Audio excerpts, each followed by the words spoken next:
dia, irmãos. Bom dia. Chega já tem bom dia para todos, né? Vamos abrir as nossas Bíblias em 1 Timóteo, capítulo de número 5. Seguiremos na exposição da carta de 1 Timóteo, carta do apóstolo Paulo ao seu filho na fé, nosso irmão Timóteo. Tinha um grande desafio lá em Éfeso, e Paulo deixou ele lá com alguns objetivos, até que Paulo pudesse chegar a ele.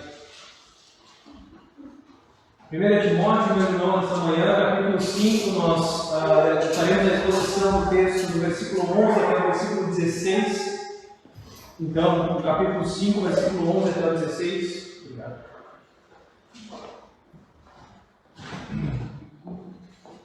O trecho dessa manhã é um pouco mais curtinho, mas temos muitos ensinamentos para tirar dele. Como os irmãos sabem, vem acompanhando já há alguns bons domingos, essa é a 17ª pregação do livro de Timóteo.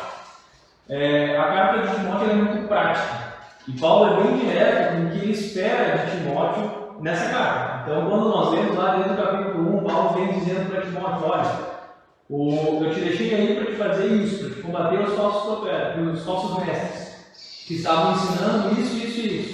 No capítulo 2 ele vai falar das orientações sobre o culto e como o culto deveria acontecer, né? E ele vai ser muito prático em tudo que ele vai falar para Timóteo. Ele é muito objetivo. E isso para nós é muito bom, porque a gente tem clareza quando a gente vai estudar a carta. E Paulo vai trazer para Timóteo aqui as orientações sobre o padrão da igreja do Senhor. Então, como nós sabemos, essa é uma das cartas pastorais que a gente chama. Por que ela é chamada assim? Justamente porque ela é uma carta ao jovem pastor, né, de como ele deveria conduzir a igreja do Senhor. Então, nós estamos tirando muitos ensinamentos desde o capítulo 1 dela para a nossa igreja local. Nós temos aplicado esses ensinamentos, temos lutado para viver isso. E eu gostaria de recapitular com os irmãos rapidamente aqui, desde o capítulo 1, voltem comigo ali no capítulo 1 de Timóteo. 1 Timóteo, capítulo 1. No capítulo 1, então, no versículo 3, Paulo vai dizer assim: como te roguei quando parti para a Macedônia, que ficasses em Éfeso para advertires alguns que não ensinassem outra doutrina.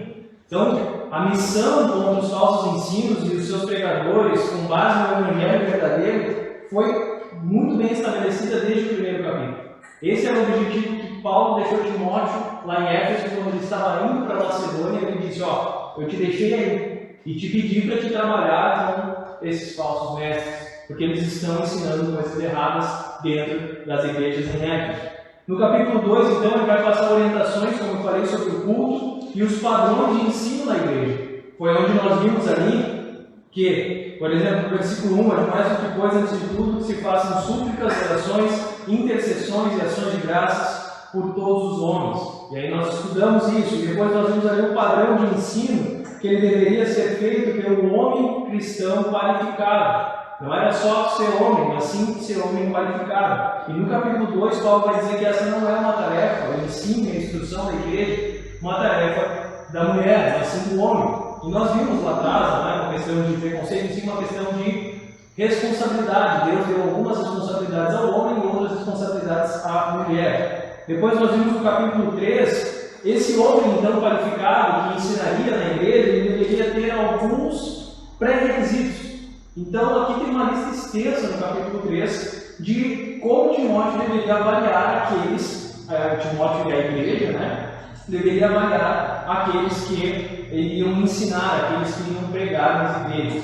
E no capítulo 3, final do capítulo 3 e no início do capítulo 4, nós vimos o objetivo dessa carta. Por que Paulo deixou Timóteo lá? Vamos ver comigo ali no versículo 14, do capítulo 3, versículo 14, diz assim: o objetivo, a base, o que motivou Paulo a deixar Timóteo lá. Escrevo-te essas coisas esperando ver-te bem depressa, mas se tardar, para que saibais como convém andar na casa de Deus, que é a igreja do Deus vivo, a coluna e firmeza da verdade.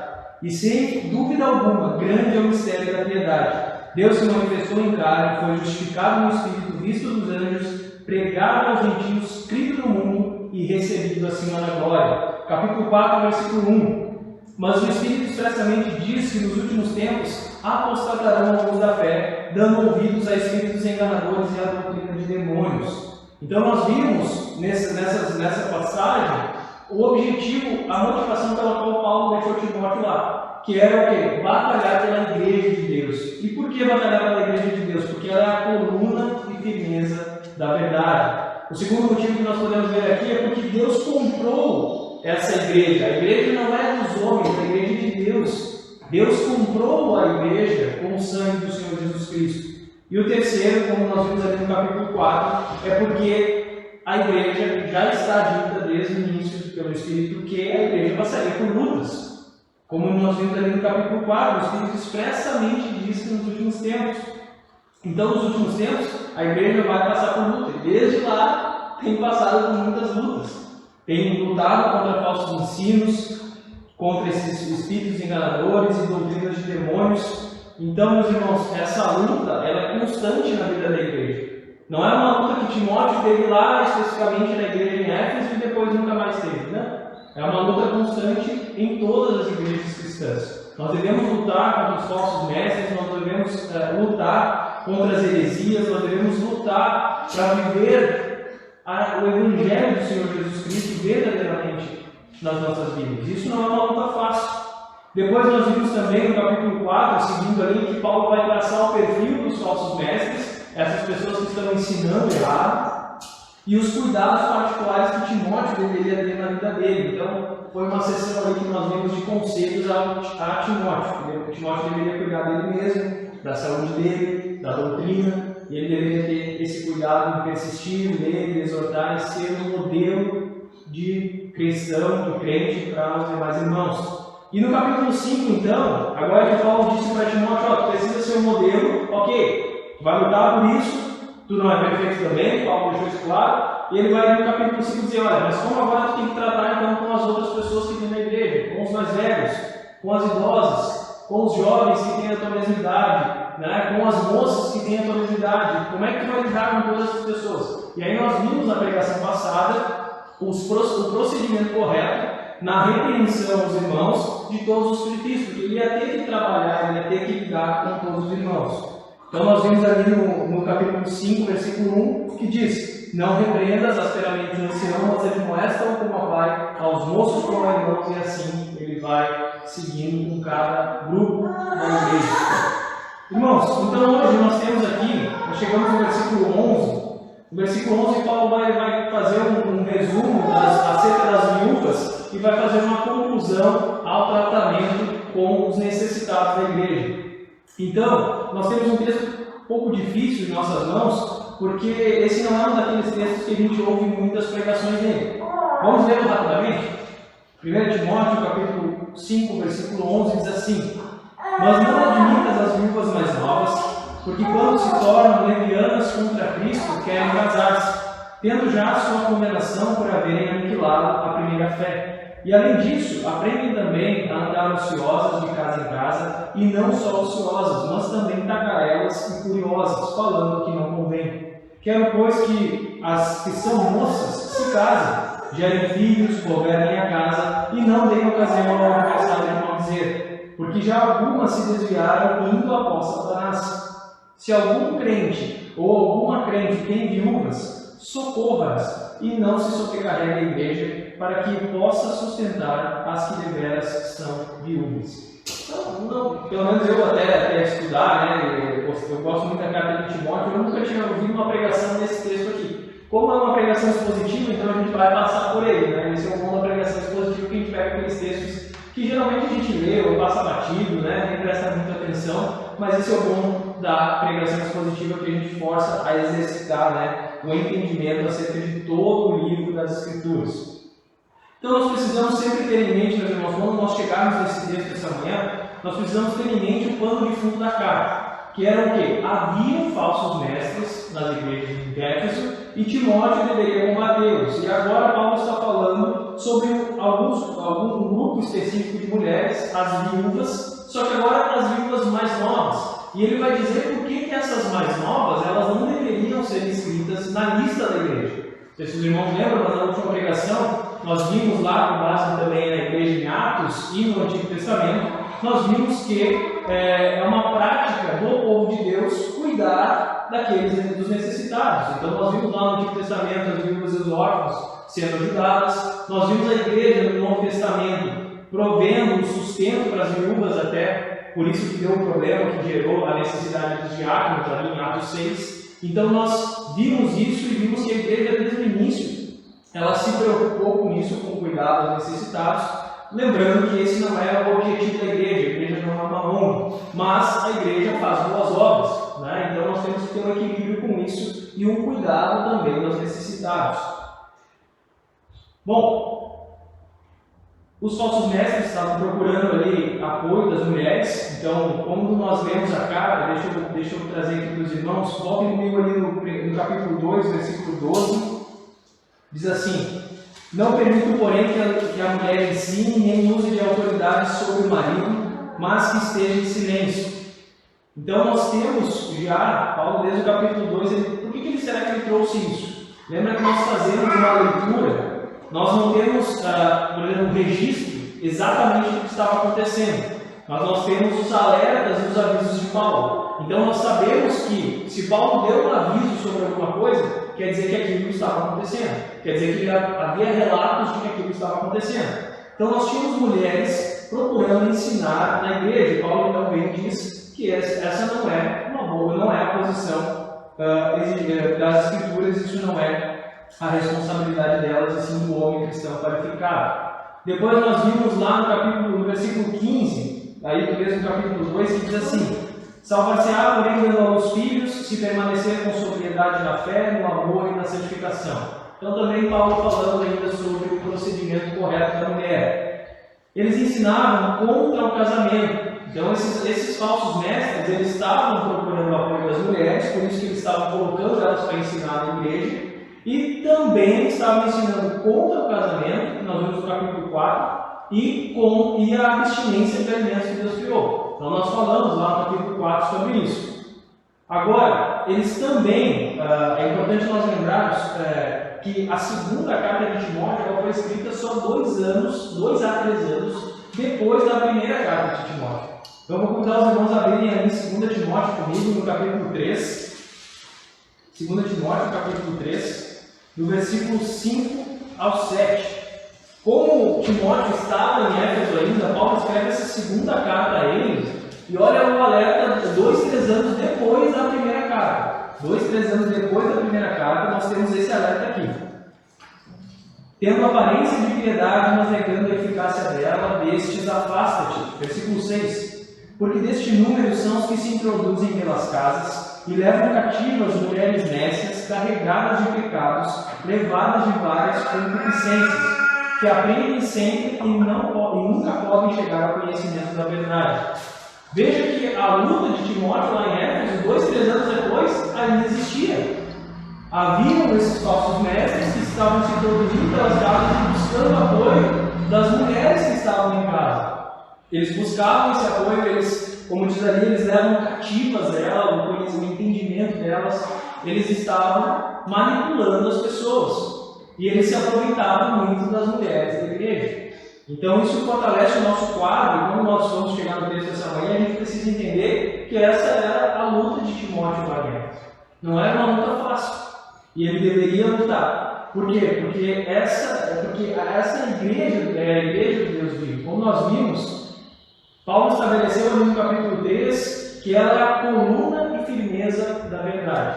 Se ela é a coluna e firmeza da verdade, ela tem que ser, vamos dizer assim, luz nesse mundo. Ela tem que ser o padrão da verdade. Ela tem que ser o padrão e não ser influenciada, não tomar as práticas, seja do mundo ou de falsas doutrinas, para dentro da igreja. Então, meus irmãos, essa é uma luta que não é fácil, ela não é rápida. Como nós vimos ali 2, 3 anos depois, Timóteo já estava nessa luta lá. Nós ouvimos falar de lutas assim em toda a história da igreja, de pessoas deturpando o evangelho, de pessoas colocando mulheres aonde não devem, tomando posições que não devem. Então nós vimos isso acontecendo em toda a história da igreja. Não é uma luta fácil, como eu falei, não é uma luta rápida, não é uma luta trivial. É uma luta coisa essencial para a igreja do Senhor. Temos muitas cartas do Novo Testamento que nos mostram que a igreja sempre vai ter, principalmente no Novo Testamento, nós vamos ver muito contra falsos ensinos, contra falsos mestres, e aí o ensino deles. Então nós temos Pedro, ali, como nós vemos hoje de manhã, falando que isso seria uma luta, que a igreja deveria lutar contra isso. Então, meus irmãos, nós falamos aí da igreja do Senhor, tá? E do evangelho que deve ser vivido nela. É isso que nós vamos tratar essa manhã. Mostrando na prática, não apenas falar, o nosso dia a dia no cuidado com os irmãos e no cuidado que nós devemos mostrar. Porque assim nós mostramos a nossa fé. Então, como nós vamos ver daqui a pouquinho, nós vamos ver que alguns aniquilam a fé e deixam isso de lado, eles não têm esse cuidado, uns da sua própria família. Nós vimos isso na última pregação também. Nós vimos que aqueles que não cuidam dos seus e da sua própria família, eles são pior que o infiel. E esse é um alerta bem duro das Escrituras para nós. Vamos para o texto então essa manhã, no capítulo 5, versículo 11. Versículo 11 nos diz assim: mas não admitas as viúvas mais novas, porque quando se tornam levianas contra Cristo, querem casar-se. Então aqui Paulo vai dizer para Timóteo não admitir não a pessoa delas. Né? Não é que Timóteo deveria, da atualizada vai dizer rejeita as viúvas mais novas. Não é que deveria ser rejeitadas a pessoa, mas sim o nome delas na lista de auxílio da igreja. Então a igreja tinha uma lista de auxílio e o nome das viúvas mais novas não deveriam constar nelas. Por quê? E aí Paulo vai nos dar, nesse texto, 3 motivos pelos quais o nome das viúvas mais novas não deveriam estar na lista de auxílio. As viúvas mais novas, aqui não fala a idade delas, mas nós vemos que havia um balizador de idade. Nós vimos isso na última pregação. Paulo vai falar em 60 anos. Não seja escrita viúva com menos de 60 anos. Então, na época, uma viúva de 60 anos, ela já não teria como prover o seu sustento, ela não teria como trabalhar, ela não teria como casar de novo também, para o marido prover o sustento para ela. Então, a igreja deveria, ela não tendo filhos, não tendo netos, não tendo família, ela deveria ser ajudada pela igreja. Nós vimos isso na última pregação. Então, do verso 11 até o verso 15, até o verso 14, do 11 ao 13, Paulo vai nos dar 3 razões pela qual o nome delas não deveria ser escrito e elas não deveriam receber ajuda. Versículo 11 diz que elas, quando se tornam levianas contra Cristo, elas querem casar-se. Viúvas mais novas eram mais facilmente tentadas a anular a sua primeira fé. Ou a atualizada, ela vai trazer aí, no versículo 12, ele vai dizer assim: tendo já a sua condenação por haverem aniquilado a primeira fé. Na atualizada, ele vai dizer tendo aniquilado o primeiro compromisso, né? Ou quebrado o primeiro compromisso. Compromisso ou primeira fé, aqui ele está nos dizendo que a gente precisa entender que alguns acreditam que primeiramente, nós precisamos entender que esse compromisso aqui, ou a primeira fé do capítulo 12, é um voto. Alguns entendem como um voto de celibato após a viuvez. Então, por exemplo, o homem faleceu e a esposa ela seria obrigada a fazer um voto de celibato após a sua morte. Então, digamos, alguém com 30 anos veio a falecer, a esposa, também com 30 anos, não poderia casar novamente. Então, alguns pastores entendem assim e procuram usar esse texto aqui do versículo 11 e 12 para tentar embasar essa ideia. Mas não é isso que a gente viu. Porque o próprio texto aqui no versículo 14 vai dizer: quero, pois, que as que são moças se casem. Então nós não podemos colocar Paulo contra Paulo. Principalmente porque lá em 1 Coríntios também Paulo vai dizer que as viúvas podem casar. As viúvas podem se casar novamente, os solteiros podem se casar também se quiserem. Então, a Escritura é clara, meus irmãos, quando informa que o casamento é até que a morte nos separe. Deus uniu, alguns vão dizer, né? Deus uniu e o homem não pode separar, mas vamos rapidamente em Marcos, capítulo 12, versículo 25. Em Marcos 12, 25. O casamento entre o homem e a mulher, o matrimônio que Deus une, meus irmãos, é para esta vida. é até que a morte nos separe. Nós não seremos marido e mulher, homem, casados, né? Nós não seremos casados, nós não estaremos em matrimônio na eternidade. Então a gente precisa também ter isso em mente quando nós lemos esse texto. E Marcos 12, 25 vai nos dizer assim: o próprio Senhor Jesus, quando ele estava sendo provado pelos saduceus que não acreditavam na ressurreição, ele disse assim: porquanto, quando ressuscitarem dentre os mortos, nem casarão, nem se darão em casamento, mas serão como os anjos que estão nos céus.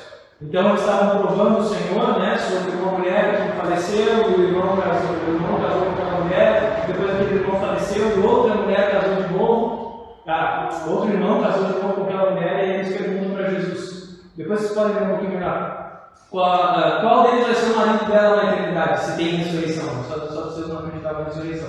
E aí o Senhor Jesus respondeu isso, dizendo que no céu não vão se dar em casamento. Não haverá casamento, não haverá matrimônio, seremos todos como os anjos. Então, meus irmãos, o casamento ele é para esse tempo aqui. Ele é para a nossa vida aqui. É o companheiro ou a companheira que Deus nos dá para viver a vida aqui. Seja 40, 50, 60 anos juntos. Mas até que a morte nos separe. Também não era um requisito, é importante a gente entender que não era o fazer esse voto de celibato após a viuvez não era um requisito para que a viúva fosse ajudada na igreja. Por exemplo, nós iremos ajudar somente se a viúva não tiver filhos, não tiver netos e ela não casar de novo. Ela casou uma vez e não casou mais. Então, assim, as escrituras, esse assunto, eu tive que estudar bastante sobre isso, elas permitem que geralmente a mulher, vamos usar o caso da mulher aqui, vai ser feito ao vivo também. Geralmente a mulher, o esposo veio a falecer. Naquela época, por que Paulo está falando mais das mulheres? Porque havia guerras, e quem lutava as guerras eram os homens. Então os homens faleciam, e as suas mulheres ficavam em casa lá, viúvas. E as escrituras registram que elas poderiam casar novamente.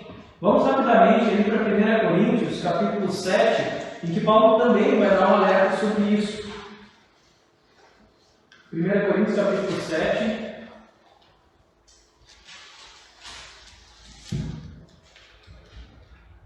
versículo 8 e 9.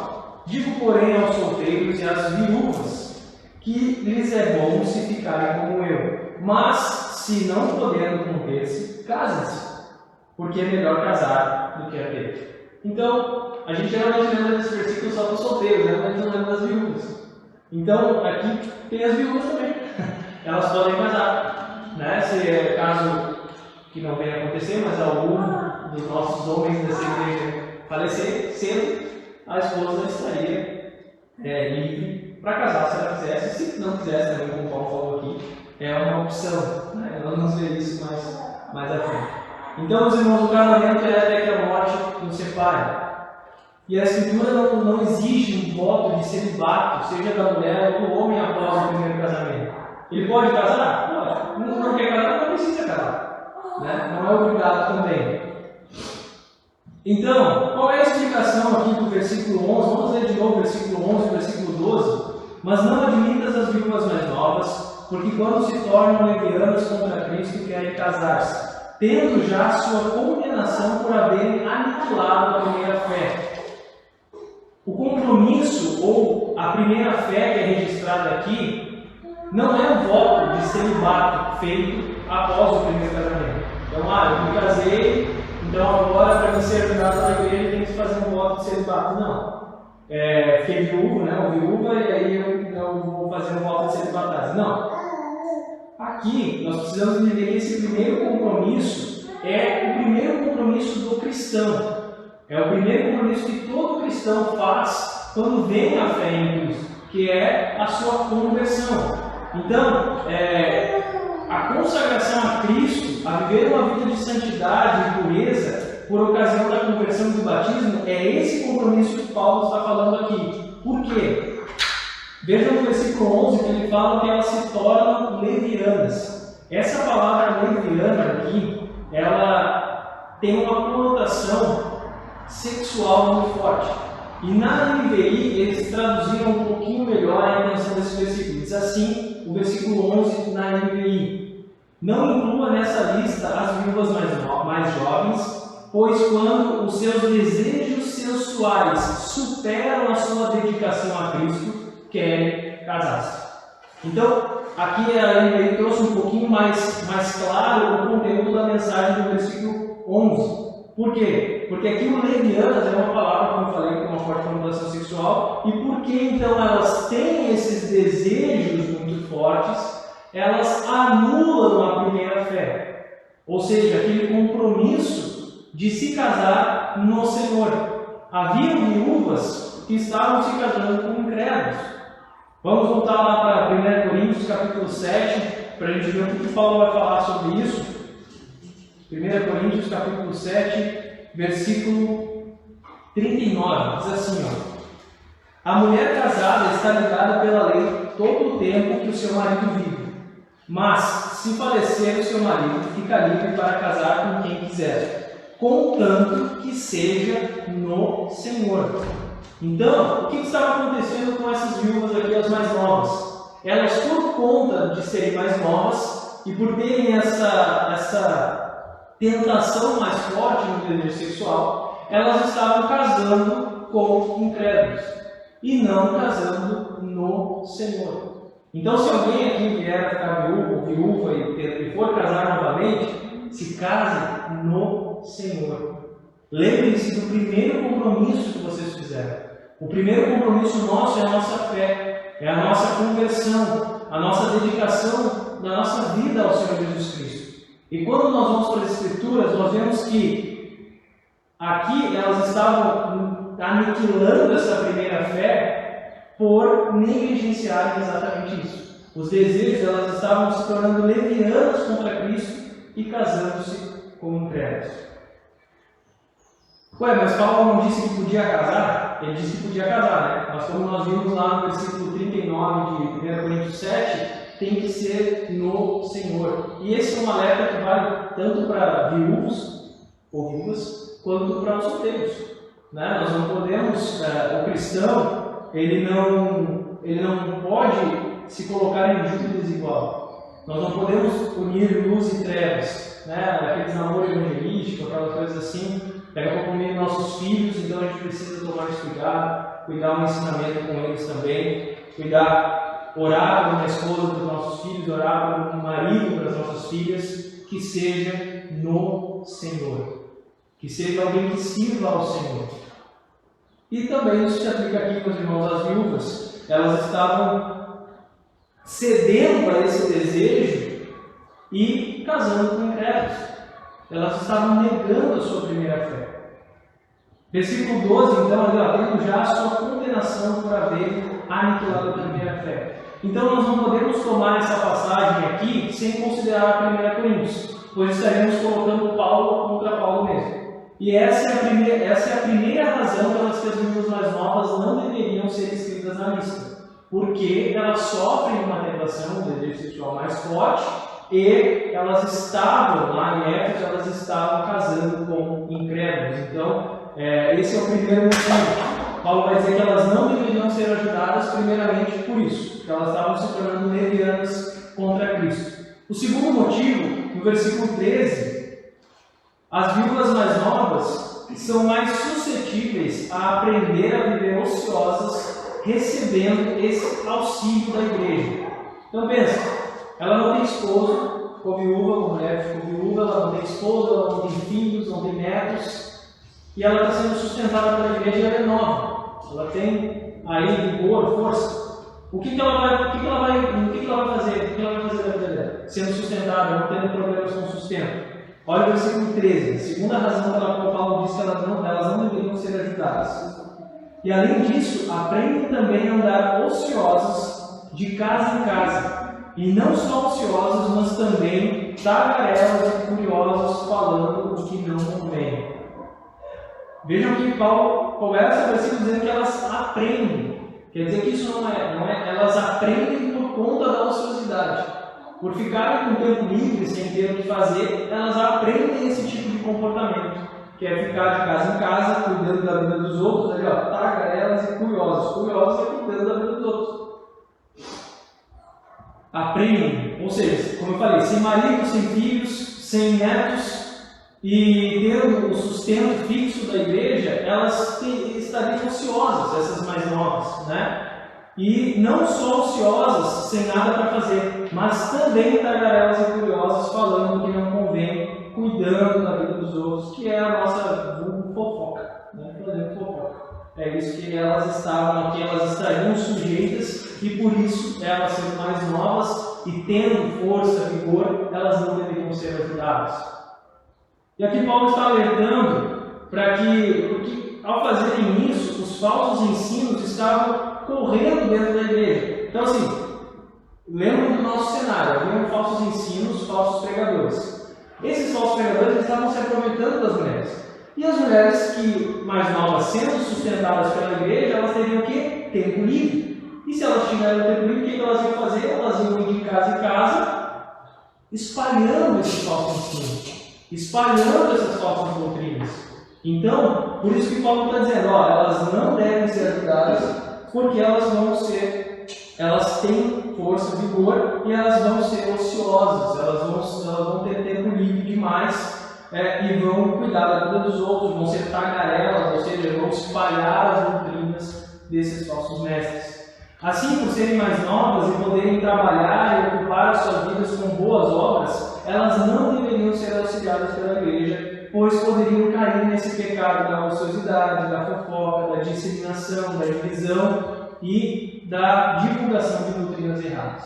Então, esse é o segundo motivo pelo qual elas não deveriam ser ajudadas. O primeiro é porque elas estavam se tornando lesbianas contra Cristo, cedendo ao desejo sexual e casando com incrédulos. O segundo é que elas poderiam ficar ansiosas, cuidando da vida dos outros, falando que não convém, sendo tagarelas e disseminando as falsas doutrinas dentro da igreja.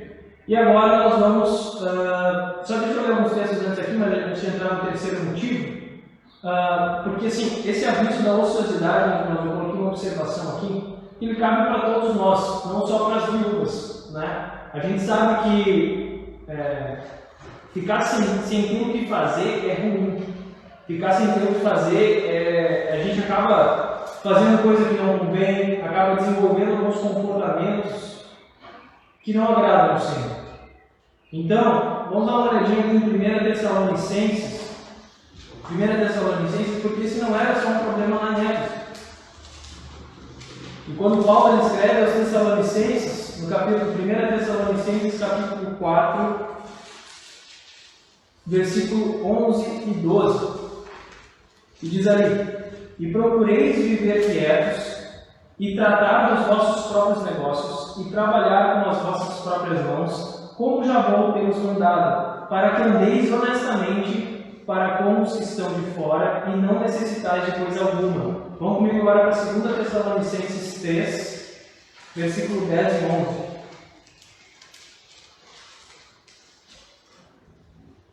Versículo 10 diz assim: porque quando ainda estávamos convosco, vos mandamos isto, que se alguém não quiser trabalhar, não coma também. Porquanto ouvimos que alguns entre vós andam desordenadamente, não trabalhando, antes fazendo coisas boas. Veja, Paulo já estava tendo esse problema na Tessalonicenses, que ele diz: tem alguns, quando a gente teve entre vocês, a gente viu que alguns de vocês não estavam trabalhando e estavam o quê? Vivendo desordenadamente. Então, trabalhem. Empreguem o seu tempo no trabalho, no serviço ao Senhor, no serviço secular, desenvolvendo uma profissão, mas trabalhem. Ocupem o seu tempo com coisas boas, com boas obras, porque se ficarmos ociosos, nós seremos tentados a cuidar da vida dos outros, a tagarelar, a fofocar, a disseminar coisas ruins. Então, devemos tomar esse cuidado. Terceiro motivo, então, meus irmãos, terceiro motivo pelo qual Paulo diz que Timóteo não deveria escrever as viúvas mais novas, versículo 14, diz assim: quero, pois, que as que são moças se casem, gerem filhos, governem a casa e deem ocasião ao adversário, não deem ocasião ao adversário de maldizer. Quero, aqui Paulo começa o versículo com quero, só existe duas vezes em em todas as cartas de Paulo, essa expressão de quero. Existe, e as duas estão aqui em 1 Timóteo, inclusive. Né? Ele vai dizer no capítulo 2: quero, pois, que os homens orem em todo lugar, andando constante, sem ira nem contenda. E depois ele vai dizer aqui: quero, pois, que esses são moços. Paulo está dizendo que quer alguma coisa. Paulo, apóstolo do Senhor, inspirado, registra que quer. É quase um mandamento. A gente pode ter isso aqui quase como um mandamento, porque Paulo está dizendo: quero, pois, que as que são moças, ou seja, as viúvas, as mais novas, que elas se casem, que elas sejam casadas e tenham filhos e governem a casa, porque isso, fazendo isso, elas não vão dar ocasião ao adversário de mal dizer. Quem é esse adversário aqui que Paulo está falando? Ele vai falar no outro versículo também: Satanás.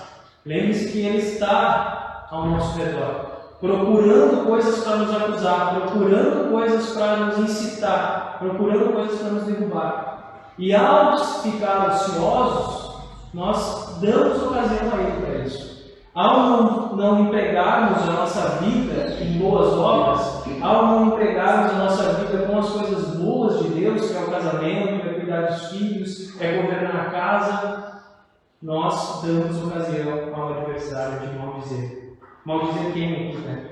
A igreja do Senhor. Quantas pessoas será que, ou quantas igrejas já não foram destruídas por conta de pessoas que fofocam, que têm tempo livre, que têm tempo de ficar cuidando da vida dos outros?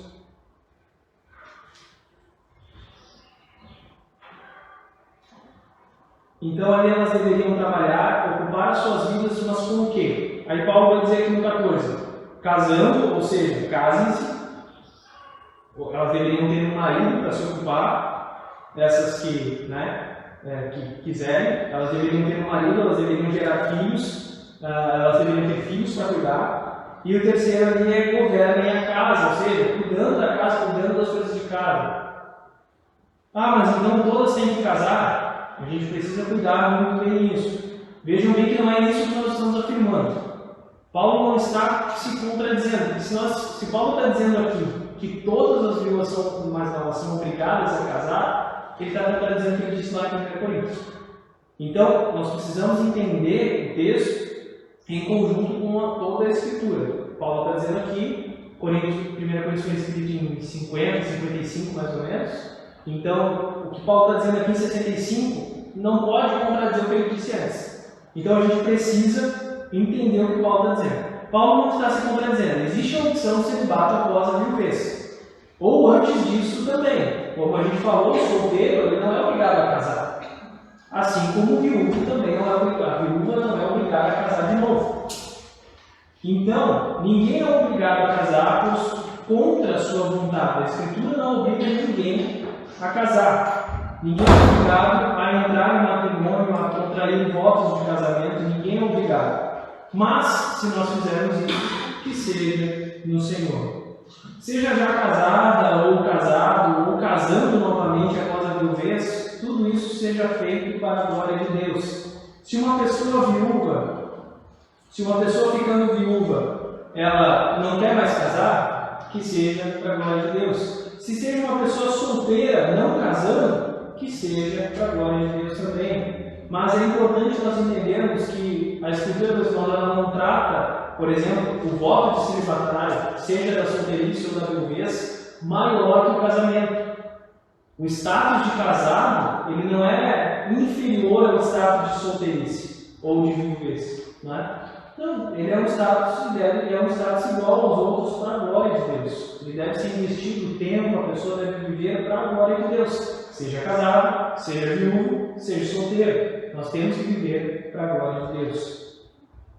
E para as mulheres casadas, lembrem que as escrituras elas têm muitos conselhos de trabalho para as mulheres. Então, quando nós vamos para as escrituras atrás de conselhos, e o pastor ele tem feito isso nas reuniões dos homens conosco, dos conselhos acerca do que é ser um homem. Do que é ser um homem e buscar a vontade de Deus na Bíblia, e aí ele começou lá com Gênesis, né? Qual é a vontade de Deus para o homem cristão. Aí ele começou com o homem em geral, né? E agora a gente está trabalhando com o cristão. Então, Para as mulheres é a mesma coisa. Quando a gente fala para a Escritura, que textos que a gente encontra, né? De serviço para elas, de o que elas para elas fazerem. Então aqui em 1 Timóteo mesmo nós já lemos ali no 2,15 que Paulo disse: tenham filhos, né? Vamos ler de novo. Salvar-se-á, porém, dando aos filhos se permanecerem com sobriedade, na fé, no amor e na santificação. Aqui no capítulo 5, Paulo de novo vai dar mais coisas para elas fazerem.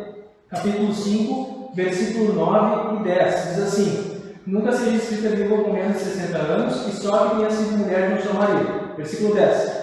Tendo testemunho de boas obras. Que boas obras? Se criou os filhos, se exercitou a hospitalidade, se lavou os pés aos santos, se socorreu os aflitos, se praticou toda boa obra. Nós vamos ter em Tito também, Tito 2, se vocês quiserem abrir, fica aí do ladinho, mas Tito 2, versículo 4, 3 a 5 vai dizer assim: as mulheres idosas, semelhantemente, que sejam sérias no seu viver, como convém às santas, não caluniadoras, não dadas a muito vinho, mestras do bem, para que ensinem as mulheres novas a serem prudentes, a amarem seus maridos, a amarem seus filhos, a serem moderadas, puras, boas donas de casa, sujeitas aos maridos, a fim de que a palavra de Deus não seja blasfemada. E particularmente para mim o texto que mais me chama a atenção em todas as escrituras sobre o correto proceder de uma mulher é Provérbios 31. Então eu gostaria de ler para os irmãos nessa manhã, que eles quiserem me acompanhar na leitura lá em Provérbios 31. Esse é um texto que para mim ele vai expressar melhor o perfil da mulher cristã. Vejam comigo no versículo 11 de Provérbios 31, diz assim: o coração do seu marido está nela confiado, assim ele não necessitará de despojo. Versículo 12: ela só lhe faz bem e não mal todos os dias da sua vida. Versículo 13: busca lã e linho e trabalha de boa vontade com as suas mãos. Ela é uma mulher trabalhadora. Ela não é uma mulher que fica sentada em casa sem fazer nada, ela trabalha. 14. Como o navio mercante, ela traz de longe o seu pão. 15. Levanta-se mesmo à noite para dar de comer aos da casa e distribui a tarefa das servas. 16. Examina uma propriedade e adquire-a. Planta uma vinha com o fruto de suas mãos. Ou seja, trabalhando. Viu? Ela trabalha. Cinge os lombos de força e fortalece os seus braços. Vê que é boa a sua mercadoria e a sua lâmpada não se apaga de noite. Estende as suas mãos ao fuso e as suas mãos pegam na roca. Abre a sua mão ao pobre e estende as suas mãos ao necessitado. Ela também ajuda os necessitados. 21. Não teme a neve na sua casa, porque toda a sua família está vestida de escarlata. 22. Faz para si cobertas de tapeçaria, seu vestido de seda e de púrpura. Seu marido é conhecido nas portas, e assenta-se entre os anciãos da terra. Faz panos de linho fino e vende-os, e entrega cinto aos mercadores. Isso é negociação.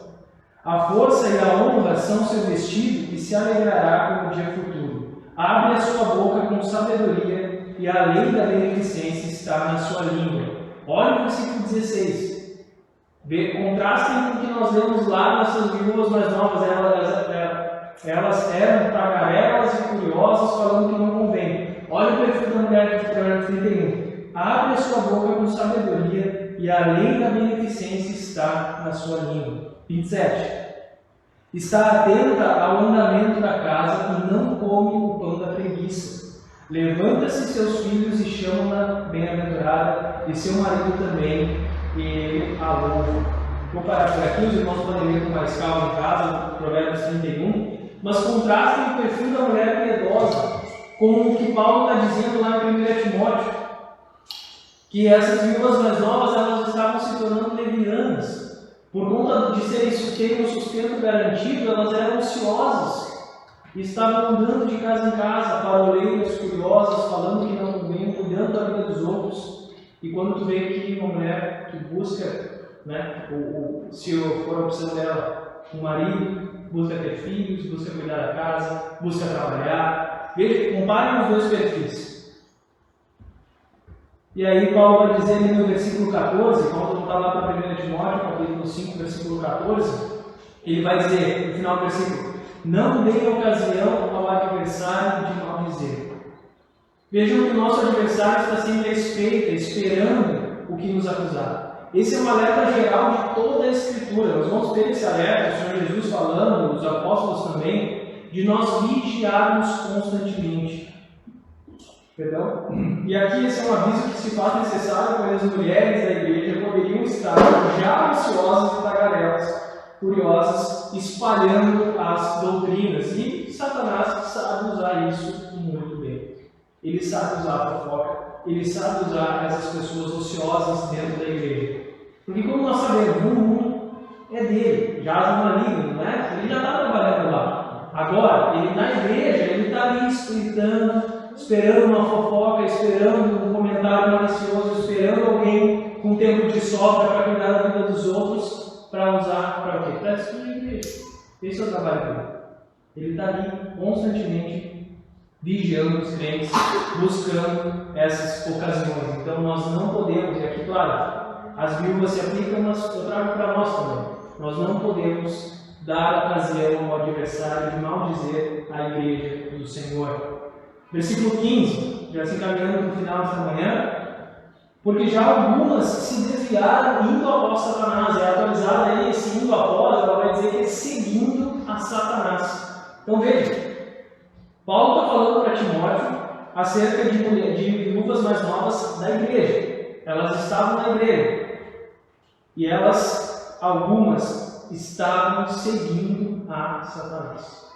Ou seja, elas estavam inseridas na igreja, na congregação, nos cultos, e elas estavam seguindo a Satanás. Por quê? Porque elas estavam fazendo exatamente isso aqui. Elas estavam se casando com incrédulos e achando que estava tudo bem com Deus. Elas estavam ociosas, cuidando da vida dos outros, fofocando, tagarelando e achando que estava tudo bem com Deus. E estavam com isso seguindo a Satanás. Então nós precisamos tomar muito cuidado, meus irmãos. É um alerta às viúvas, sim, mas também um alerta a todos nós. De nós cuidarmos do nosso tempo, de nós reunirmos a nossa vida, reunirmos as nossas atividades, as nossas obras e investir o nosso tempo, o nosso esforço, o nosso vigor naquilo que agrada a Deus, em boas obras. Algumas delas, como eu falei, já tinham se casado com os crentes, algumas estavam seguindo os falsos mestres e espalhando as falsas doutrinas. Então, essas elas estavam dentro da igreja e elas estavam seguindo a Satanás. Paulo está informando que essas mulheres viúvas mais novas, elas, como eu falei, elas estavam nos cultos, estavam participando da congregação e por isso Timóteo não devia permitir que elas participassem do auxílio da igreja. Também são mulheres com esse perfil, ou com esse potencial de perfil, ou seja, tendo tempo, tendo saúde, tendo vigor, em vez de trabalhar, em vez de buscar, se for da vontade dela, se casar de novo, ter filhos, cuidar da casa, elas estavam ociosas e ainda querendo a ajuda da igreja. Esse tipo de perfil não pode ser ajudado pela igreja, não deve ser ajudado pela igreja. Versículo 16 diz assim. E aí pode parecer um pouco estranho esse versículo está colocado aqui, mas eu vou explicar um pouquinho. Se algum crente ou alguma crente tem viúvas socorras e não se sobrecarrega a igreja, para que possa sustentar as que deverem ser viúvas. Ou seja, Paulo estava falando das viúvas mais novas e aí ele faz uma conclusão. Isso aqui é uma conclusão do assunto de viúvas. Uma observação antes de nós entrarmos no versículo 16 é que a atualizada ela vai trazer se alguma crente tem viúvas. A ACF ela vai trazer se algum crente ou alguma crente tem viúvas. Existe essa divergência na tradução porque os textos mais antigos eles trazem apenas alguma crente, tá? E a nossa versão aqui, como ela vai pegar todos os textos, e alguns mais recentes, acredita-se que um escriba ele tenha copiado. Então, poxa, Paulo não pode estar falando só para as mulheres. Não. Só as mulheres têm que cuidar das suas mães, das suas vós. Não é só as mulheres. Então o escriba foi lá e colocou algum crente. crente, não só alguma crente. Mas nós precisamos entender que isso não traz nenhuma divergência ou erro doutrinário. Porque no versículo 4, se vocês lembram comigo, leiam lá de novo comigo, ó. Mas se alguma viúva tiver filhos ou netos, aprendam a exercer piedade para com sua própria família e a recompensar seus pais, porque isso é bom e agradável diante de Deus. Então, é tanto o filho homem quanto a filha mulher. Ambos, tendo uma mãe, né, que não tem condições de sustento, tendo uma avó que não tem condições de sustento, deve socorrê-las. Versículo 16. Socorra-as e não se sobrecarregue a igreja. Para que o quê? Para que a igreja possa sustentar as que precisam mesmo, porque existem pessoas que realmente precisam de ajuda e existem pessoas que não precisam de ajuda, mas que acham que precisam de ajuda. Então, quando a gente fala de ajudar os necessitados, Paulo não está dizendo que tem que ajudar todo mundo independente de qualquer coisa. Está precisando parar de ajuda. Não. Às vezes a ajuda não é um dinheiro também, às vezes a ajuda é uma vaga de trabalho, às vezes a ajuda é uma oportunidade de serviço, às vezes uma ajuda é uma indicação de um curso, como nós falamos algumas pregações atrás. Nós temos que ajudar, a igreja precisa ajudar os necessitados, sim, mas não é só um dinheiro. E nós precisamos ajudar aqueles que realmente precisam de auxílio. Aqueles que têm vigor, que têm força para trabalhar, como nós vemos. Quem não quer trabalhar, não coma. E se não quer trabalhar, então não vai ter que comer. E se quer comer, que trabalha. Né? Então, nós precisamos tomar esse cuidado, porque não é, mas a igreja lá não ajuda. Não ajuda quem? Não ajuda alguém de 30 anos que tem força, tem vigor e não está querendo procurar trabalho, não larga currículo, não corre atrás, fica sentado em casa. E aí? Quem que a igreja não está ajudando, vamos dizer assim? Né? Graças a Deus aqui na nossa igreja nós temos todos os irmãos empregados, né? Sempre que a gente pede oração para o trabalho, dá 2, 3 semanas a pessoa já está empregada, então aqui o pessoal gosta de trabalhar bastante. Né? Nada que a gente gosta de comer bastante também, né? Quando a gente come bastante. Então, é o nosso coisa.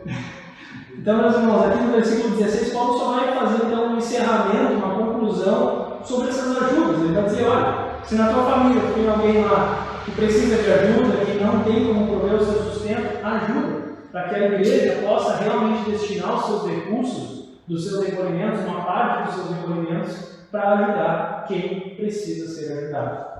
Tudo bem? Só então, para a gente concluir algumas aplicações práticas aqui para nós. A primeira, Paulo não tinha intenção de criar um peso sobre as viúvas ou sobre os seus familiares, mas sim que a igreja tivesse o cuidado de honrar as verdadeiras viúvas e ajudar aqueles que realmente precisam de sustento. Né?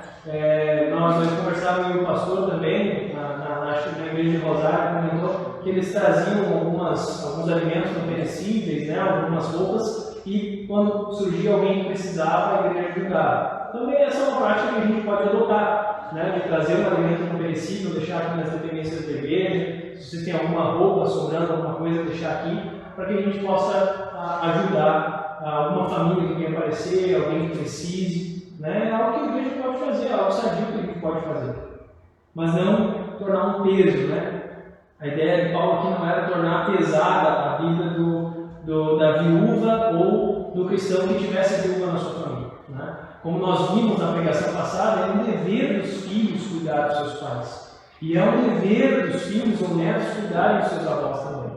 Porque você foi criado por eles. Né? Daí nós vimos toda a implicação lá, nós vimos inclusive daqueles casos em que os pais abandonaram o filho, mas isso é um grande exemplo de você cuidar agora da velhice deles, de você mostrar para eles da transformação que Cristo fez na sua vida, de que Cristo fez na nossa vida, e nós não pagarmos o mal com o mal, nós pagarmos o mal com o bem. Não é porque o meu pai foi mal comigo, não é porque o meu pai me abandonou, alguma coisa assim, por exemplo, que eu não vou cuidar dele na sua velhice. É meu dever, é minha responsabilidade. Segunda aplicação, o padrão de vida bíblico da mulher cristã é claro nas Escrituras. As moças, as mulheres, busquem nas Escrituras o modelo, a perseguir esse modelo que nós lemos ali em Provérbios 31, que nós lemos em Tito, E olha lá também em Efésios capítulo 5, a Escritura ela é cheia de indicações. Às vezes a gente fica se perguntando, né? Mas como é que, o que será que Deus espera de mim? Ou como que eu faço isso? Como eu faço? O que eu vou fazer agora para glorificar a Deus? Vai para as Escrituras.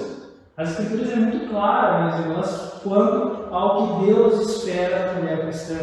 Terceira aplicação, todos precisamos nos vigiar contra a ociosidade, porque ela será usada pelo inimigo para nos tentar com comportamentos corruptos do nosso coração. Precisamos ocupar a nossa vida com boas obras, com serviços, seja na igreja, seja no trabalho. Nós não fomos criados por Deus para ficar parados.